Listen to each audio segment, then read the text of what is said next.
आपको एक बहुत दिलचस्प बात आज मैं बताता हूं।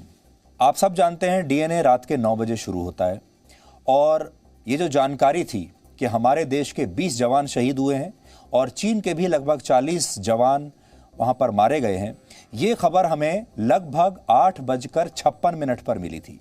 यानी डीएनए शुरू करने से ठीक 4 मिनट पहले ये खबर हमें मिली थी। कई बार खबरों का जो रुख होता है, खबरों की जो गति होती है, वो इतनी तेज होती है कि हमें उन खबरों को लिखने का समय नहीं मिलता और जो कुछ रियल टाइम में हमारे पास आता है वो हम आपको तुरंत बताते हैं। ये एक ऐसी खबर थी जो मुझे सिर्फ 4 मिनट पहले मिली थी, आपके सामने लाइव आने से पहले, और वो 4 मिनट थे सारी डिटेल्स को नोट करने के लिए और आपके सामने पेश करने के लिए। और ये जो पूरा विश्लेषण आपने देखा, ये सिर्फ 4 मिनट में जो हमने जानकारी एकत्रित की थी उसके आधार पर हमने आपको ये खबर भी बताई, उसका विश्लेषण भी हुआ। और आज 1 साल के बाद हमारे देश के बड़े बड़े एक्सपर्ट्स ने उसके बाद बड़े बड़े विश्लेषण आपके सामने रखे होंगे, लेकिन ठीक उसी दिन जो जानकारियां हमने आपको दी कुछ ही मिनटों के अंदर, वो जानकारियां आज 1 साल के बाद अब आप ये मान गए होंगे कि एक एक जानकारी सही थी। और इसके बाद कई महीनों तक हमारे ही देश के अपने लोग इस जानकारी को मानने से इनकार करते रहे और ये कहते रहे कि चीन का कोई नुकसान नहीं हुआ है, लेकिन चीन ने हमारे 20 जवानों को शहीद कर दिया। हमारे देश के लोगों की याददाश्त भी बड़ी कमज़ोर है। उन्हें फिल्मों की कहानियां याद रहती हैं, फिल्मों के किरदार याद रहते हैं। हमारे देश में जो नायक हैं, जो फिल्मों में काम करते हैं, एक्टर्स, उनके नाम उन्हें याद रहते हैं। किस एक्टर ने कितनी फिल्में की सब याद रहता है। किस मैच में किस खिलाड़ी ने कितने रन बनाए, कितने विकेट लिए, कितने गोल किए, ये सब हमारे देश के लोगों को वर्षों तक याद रहता है। लेकिन हमारे देश के जवान जब इन्हीं लोगों के लिए अपना जीवन कुर्बान कर देते हैं, तब हमारे देश में शुरुआत के 2-4 दिन तो उन्हें याद किया जाता है, आंसू बहाए जाते हैं, हैशटैग ट्रेंड कराए जाते हैं, न्यूज़ चैनल्स पर 24 घंटे की कवरेज होती है। लेकिन फिर धीरे धीरे लोग अपनी ज़िंदगी में मशगूल हो जाते हैं और आगे बढ़ जाते हैं। इसलिए आज 1 साल बाद इस कहानी को एक बार फिर से आपको सुनाने का दिन है, क्योंकि आप उन 20 जवानों को भूल नहीं सकते। हम चाहेंगे कि उन 20 जवानों के नाम आपको हमेशा अपना जीवन भर याद रहें। गलवान घाटी में हुए इस खूनी संघर्ष में भारतीय सेना ने अपने 20 जवान खोए थे। इन 20 शहीद जवानों में से 13 जवान बिहार रेजिमेंट के थे, पंजाब रेजिमेंट के 3 जवान थे, मीडियम रेजिमेंट के 2 जवान थे, माउंटेन ब्रिगेड का 1 जवान था और 1 जवान फील्ड रेजिमेंट से था। इनमें बिहार रेजिमेंट के शहीद कमांडिंग ऑफिसर कर्नल बी संतोष बाबू भी थे और उन्हीं के नेतृत्व में 15 जून की शाम 16 बिहार रेजिमेंट के जवानों का एक दल चीन के सैनिकों के साथ बातचीत के लिए गलवान घाटी के किनारे पहुंचा था। लेकिन बाद में चीन की पीएलए ने, यानी चीन की आर्मी ने बहुत ही सुनियोजित तरीके से हमला किया और कर्नल बी संतोष बाबू देश की रक्षा करते हुए उस दिन शहीद हो गए थे। किसी सीओ का इस तरह शहीद हो जाना बहुत बड़ी बात मानी जाती है और उस दिन उनकी जो रेजिमेंट थी वो गुस्से में पागल हो गई थी। शहीद संतोष बाबू तेलंगाना के सूर्यापेट जिले के रहने वाले थे और करीब 1.5 वर्ष से वो लद्दाख में भारत और चीन की सीमा पर तैनात थे। इस पराक्रम के लिए उन्हें मरणोपरांत महावीर चक्र से सम्मानित किया गया और उनकी पत्नी को तेलंगाना सरकार की तरफ से डिप्टी कलेक्टर भी बनाया गया। आज हमने उनकी पत्नी से बात की। उनका देश के लिए क्या संदेश है, आज आप सबको सुनना चाहिए, क्योंकि शुरुआत में तो आपने कर्नल संतोष बाबू के बारे में बहुत सुना होगा, कुछ दिन याद भी रखा होगा उन्हें, लेकिन मुझे यकीन है कि अब तक तो आप उन्हें भूल चुके होंगे। लेकिन भूलिएगा नहीं, आज उनकी पत्नी आपसे कुछ कहना चाहती है। बच्चे को यही है कि हमारा पापा बहुत बड़ा है, मतलब देश के लिए कुछ भी करने के लिए तैयार है। तो इतना ग्रेट फादर के फैमिली में हम हैं तो हमको बहुत गर्व फील भी होता है। बट लेकिन वही हर दिन हर वक्त निकालना तो मुश्किल ही रहता है। But somehow my kids are very understanding and they are understanding me very well. At the same time मैं इस वक्त में एक चीज़ बोलना चाहती हूँ कि बाकी 19 फैमिली से भी हम उनके साथ जुड़े रहे हैं। अभी भी उनके साथ बातचीत होता है मेरा, क्योंकि मैं जितना दुख की बात चल रहा है मेरा दिन में, मेरा ज़िंदगी में, एट द सेम फीलिंग्स उनका भी चलता रहता है।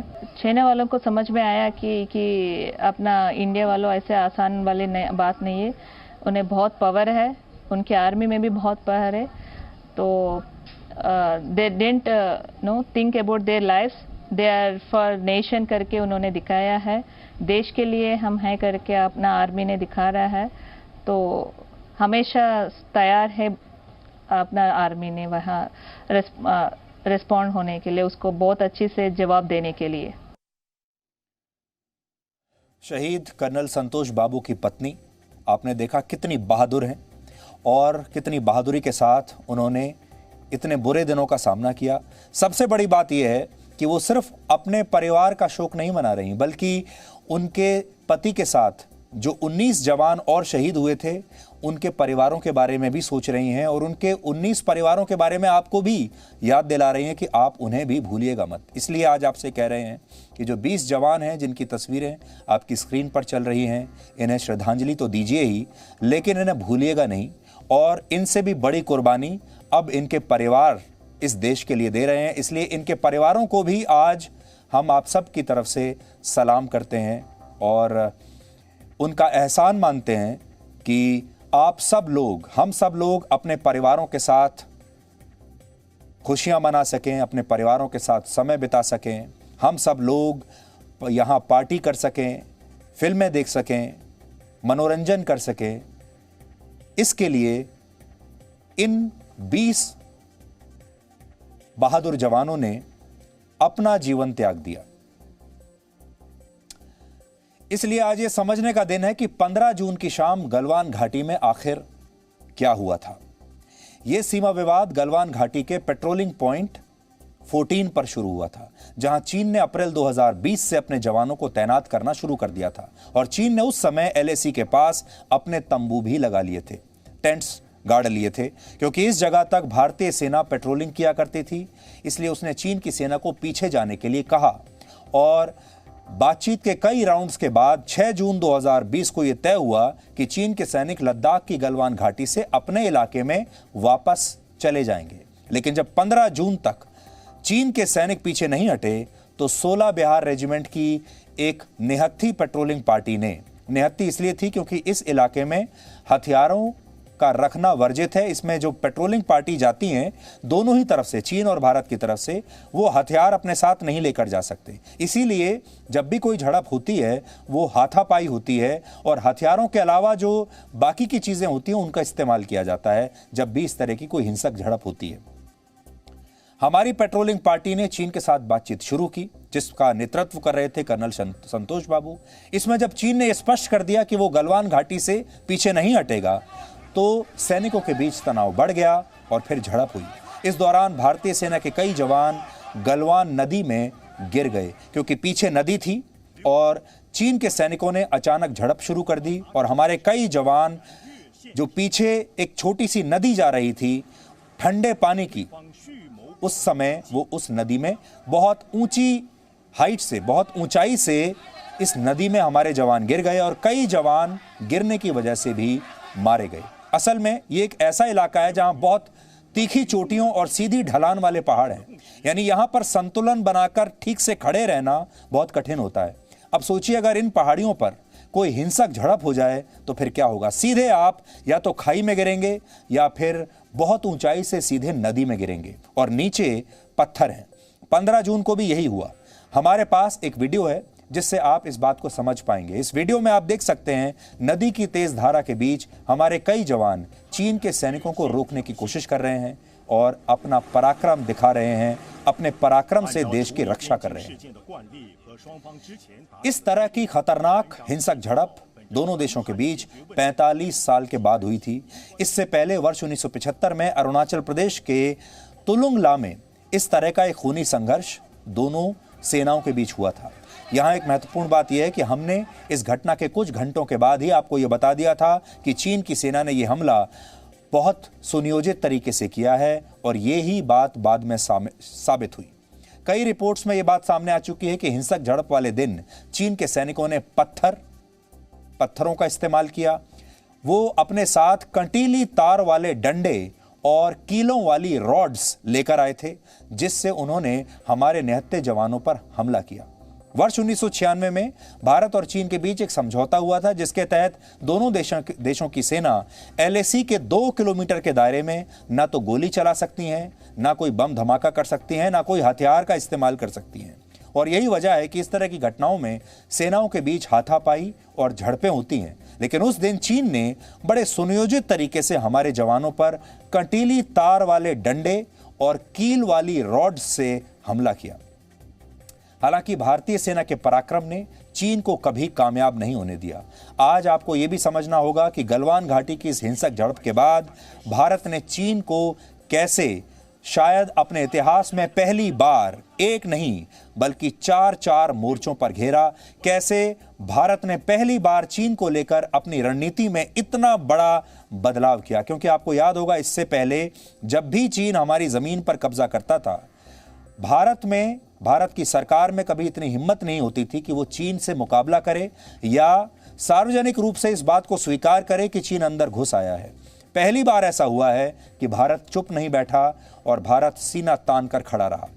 तो 4 मोर्चे जिन पर हमने उन्हें घेरा पहली बार, वो कौन से थे?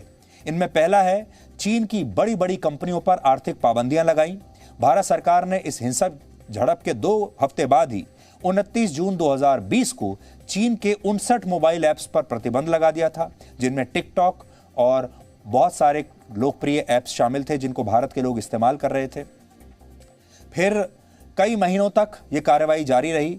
फिर 2020 में 3 सितंबर को 118 और ऐप्स पर, और फिर बाद में तीसरी किश्त में 43 और ऐप्स पर जो है हमने प्रतिबंध लगाए। कुल मिलाकर हमने लगभग सारे बड़े चीनी ऐप्स पर हमारे देश में प्रतिबंध लगा दिया। ये डिजिटल स्ट्राइक ने चीन को न सिर्फ परेशान किया, बल्कि इससे उसकी बड़ी बड़ी कंपनियों को भारी आर्थिक नुकसान हुआ, चीन को नुकसान हुआ।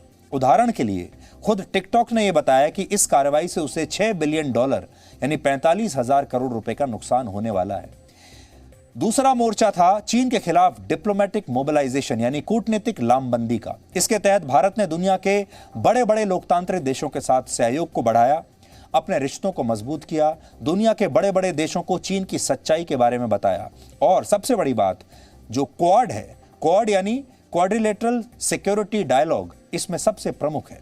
ये 4 बड़े देश अमेरिका, ऑस्ट्रेलिया, जापान और भारत का एक समूह है, और ये सभी देश चीन को एक बड़ा खतरा मानते हैं। इन चारों देशों में अकेला भारत ही एक ऐसा देश है जिसकी सीमा चीन से मिलती है। और नवंबर 2020 में इन 4 देशों ने मालाबार में मिलकर नौसेना अभ्यास भी किया था, यानी क्वाड के जरिए भी हमने चीन को घेरा। गलवान घाटी के बाद भारत ने चीन के खिलाफ कूटनीतिक लामबंदी की।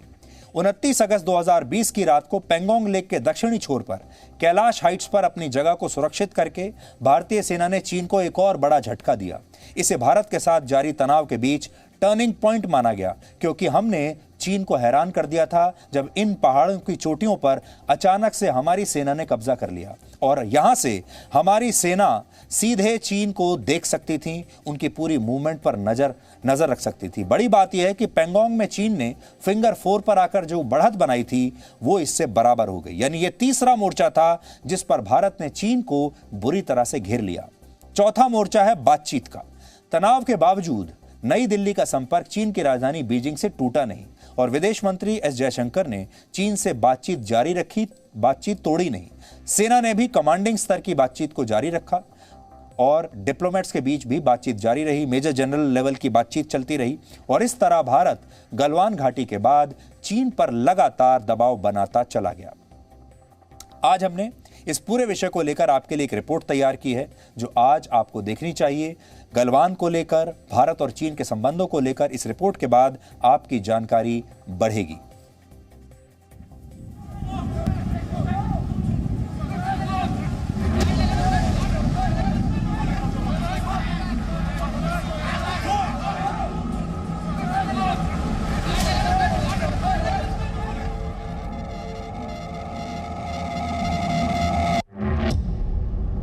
पंद्रह जून 2020 की शाम को पूर्वी लद्दाख की एक छोटी नदी गलवान के किनारे जो हुआ उसकी किसी ने उम्मीद नहीं की थी।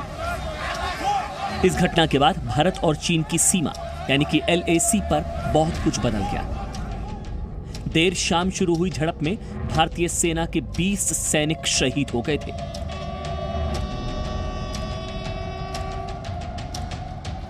लेकिन सेना ने चीन की हिमाकत का कड़ा जवाब दिया और उसके लगभग 45 सैनिक मार गिराए। LAC पर चीन के सैनिकों को धूल चटाने वाले वीर शहीदों में से ज्यादातर 16वीं बिहार रेजिमेंट के सैनिक और कमांडिंग अफसर कर्नल संतोष बाबू थे। गलवान के इन वीरों ने चीन के ताकतवर होने का घमंड तोड़ दिया। उसको समझ में आ गया कि भारतीय सैनिक पीछे हटने वाले नहीं, पीछे हटाने वालों में से है।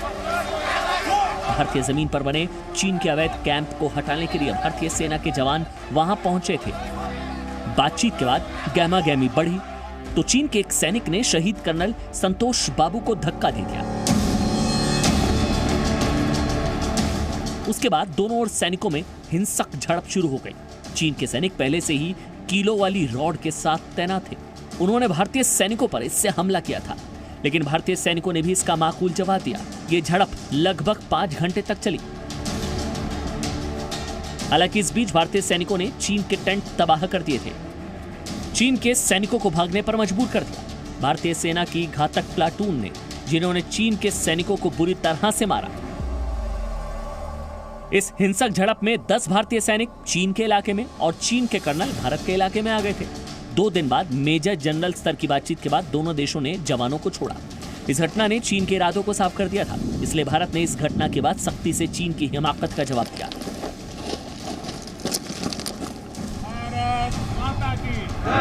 गलवान संघर्ष के 2.5 महीने बाद भारतीय सेना ने पहले कार्रवाई करते हुए पेंगोंग झील के दक्षिणी किनारे पर लगभग 70 किलोमीटर के इलाके में मौजूद कई पर्वत श्रृंखलाओं पर कब्जा कर लिया और वहां मोर्चा जमा लिया।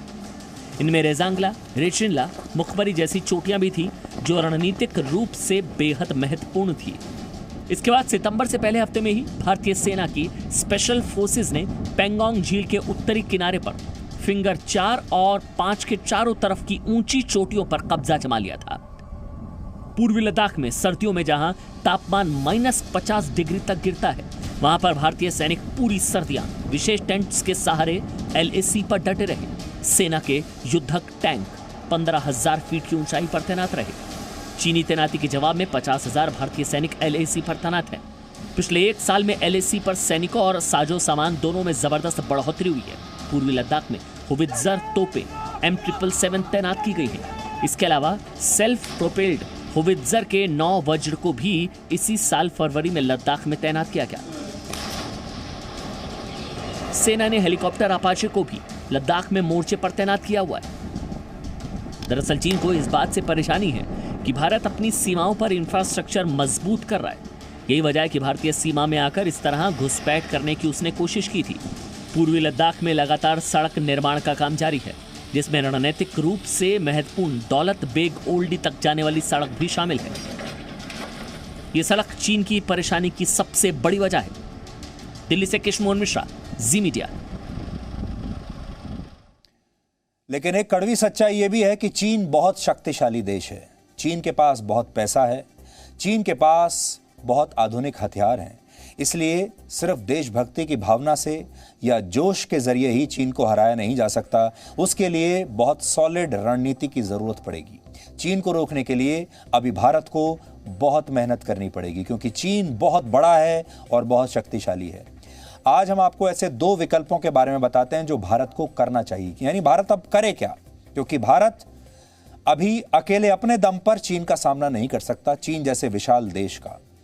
इनमें पहला विकल्प यह है कि आर्थिक, सैन्य और तकनीक के मामले में भारत, हम सब जानते हैं, चीन से आज भी पीछे है।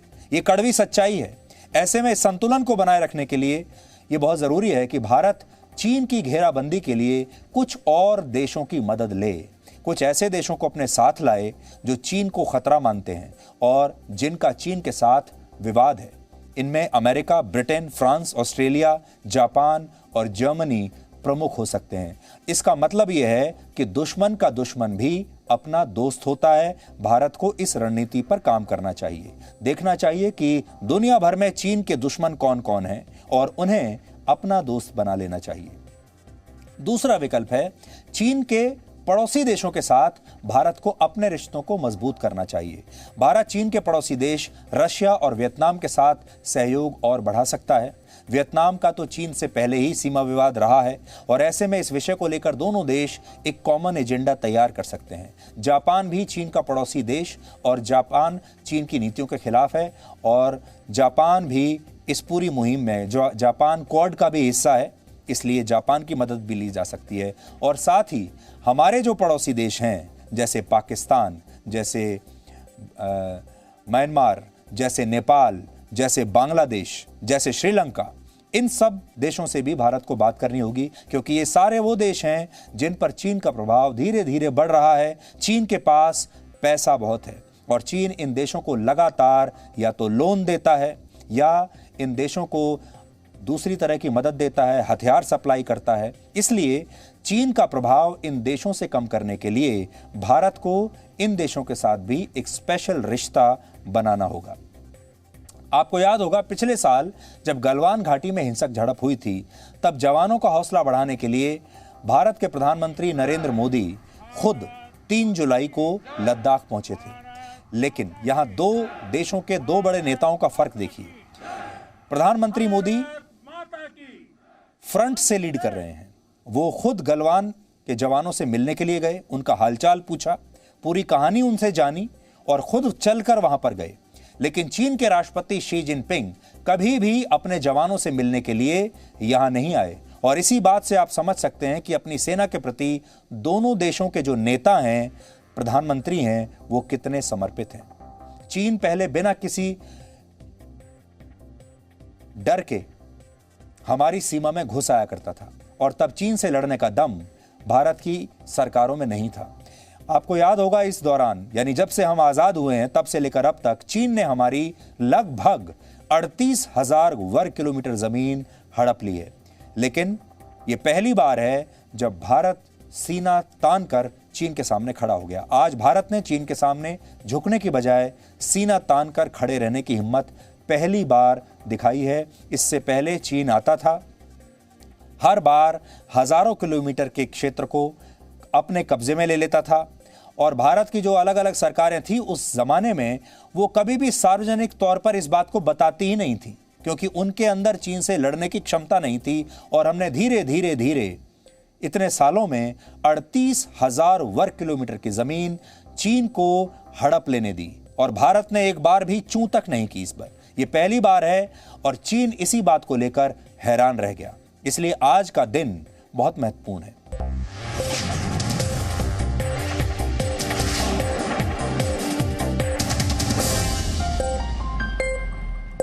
Presenting B News app, available on Google Play and App Store. Download it now.